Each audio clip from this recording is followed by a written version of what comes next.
Hello friends, welcome to குறிஞ்சி கதம்பம். நாம் இன்றைக்கி கார்ன் வச்சு ஒரு ஸ்நாக்ஸ் பாக்ஸ் ரெசிபி எப்படி பண்ணுறதுன்னு பார்க்கலாம். ஸ்நாக்ஸ் பாக்ஸ்க்கு மட்டும் இல்லை, ஈவினிங் குழந்தைங்க வந்தாங்கன்னா கூட இது போல் செஞ்சு கொடுக்கலாம். என்னோடய பையனுக்கு செஞ்சு கொடுத்துட்டு எப்படி இருந்ததுன்னு கேட்கும்பொழுது அவங்க பாஸ்தா சாப்பிட்ட ஒரு ஃபீல் வந்தது அப்படின்னு சொன்னதுனால இதுக்கு பாஸ்தா கார்ன் அப்படின்னு நான் பேர் வச்சுட்டேன். இதுக்கு உதிர்த்த கார்ன் ஒரு கப் அளவு எடுத்திருக்கேன். அதை குக்கரில் சேர்த்துட்டு அரை கப் அளவு தண்ணீர் சேர்த்துக்கோங்க.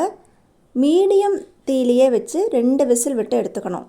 கார்னை எப்படி உதிர்க்கிறது அப்படிங்கிறதுக்கு ஒரு வீடியோ போட்டிருக்கேன். அதுக்கு ஸ்பெஷல் டூல்ஸ் எல்லாம் தேவையில்லை. அதோட லிங்க் டிஸ்கிரிப்ஷனில் கொடுக்குறேன், செக் பண்ணி பாருங்கள். இப்போ 2 விசில் விட்டு எடுத்ததுக்கப்புறம் ஸ்டீம் போனதுக்கப்புறம் செக் பண்ணிங்கன்னா கரெக்டான பதத்தில் வெந்திருக்கும். ரொம்ப குலைவாகவும் இருக்கக்கூடாது, ரொம்ப ஹார்டாகவும் இருக்கக்கூடாது. இப்படி அழுத்துனீங்கன்னா நல்லா அழுத்தி வரணும். ஸோ இது கரெக்டான பதமாக இருக்கும். இப்போ இதை தண்ணீர் இருக்கும் இல்லையா, இதை தண்ணியை வடித்து வச்சுக்கோங்க.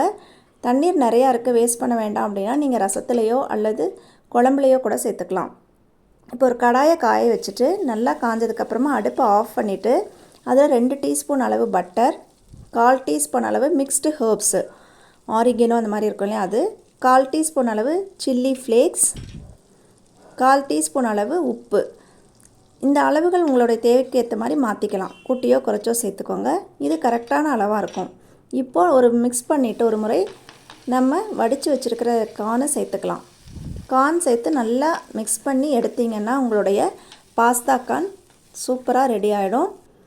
கண்டிப்பாக இதை ஒரு முறை ட்ரை பண்ணி பாருங்கள். ட்ரை பண்ணி பார்த்துட்டு இதுக்கு என்ன பேர் வைக்கலாம் அப்படின்னு நீங்கள் கமெண்ட்டில் சொல்லுங்கள்.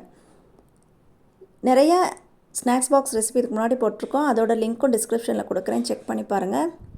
தேங்க்யூ.